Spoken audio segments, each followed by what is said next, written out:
Ayun mga langga, no? Dito pa lang ako sa may Terminal 3, may pick up ako mga langga. Bale, papakita ko sa inyo paano pumasok yung motor o saan banda yung motor pwedeng pumasok pag pumick up dito sa Terminal 3 mga langga. Tara, pick upin mga langga. Malapit lang to. Daan tayo sa Maputik portion. Maputik.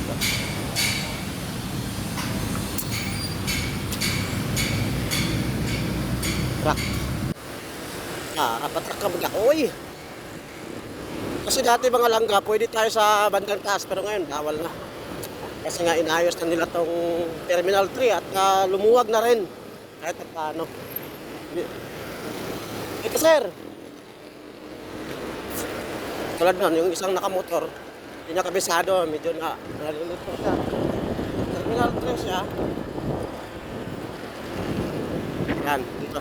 Yan, paakyatan mga langga. O, tingnan mo yung motor, naka-hold. Bawal siya doon. Hold ng kwartya, di ba? Dito ka. Dito ka lang sa lalim. Traffic yung taas, ano? Yan, dito ka sa maliit.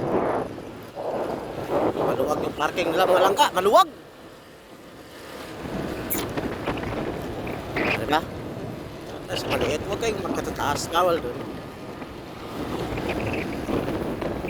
Uha. Sa mga 90 lang itong pamasahe ng aking pipikapin mga langga. So, pagdating dito, dahan-dahan ka kasi tulad niyan, may tatawid tao. Pagbigyan mo yung tao, mga tao yan.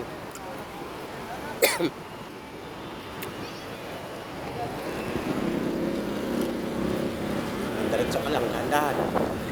Ginagawa pa rin yung Terminal 3. Talagang pinaganda. Sapay natin yung guardia sa kabila. No? So, malapit na tayo sa pick up area mga langga. Dito ang pick up area mga langga ha. Pagka bumaba ka ng Terminal 3. Uy, sa mali, mura magday. Wala din, atang man sa buyo-buyan eh. Ay, delikado. So, ayan, medyo. Pagdating mo dito mga langga, medyo masikip yan. Masikip.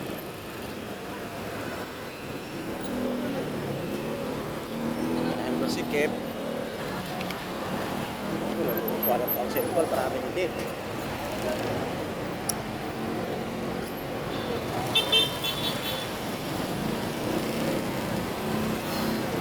Ito kape. Gusto ko rin.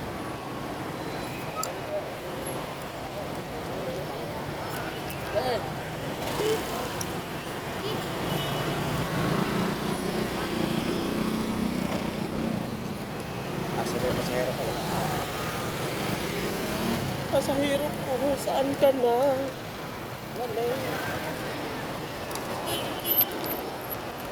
Ayan mga langga.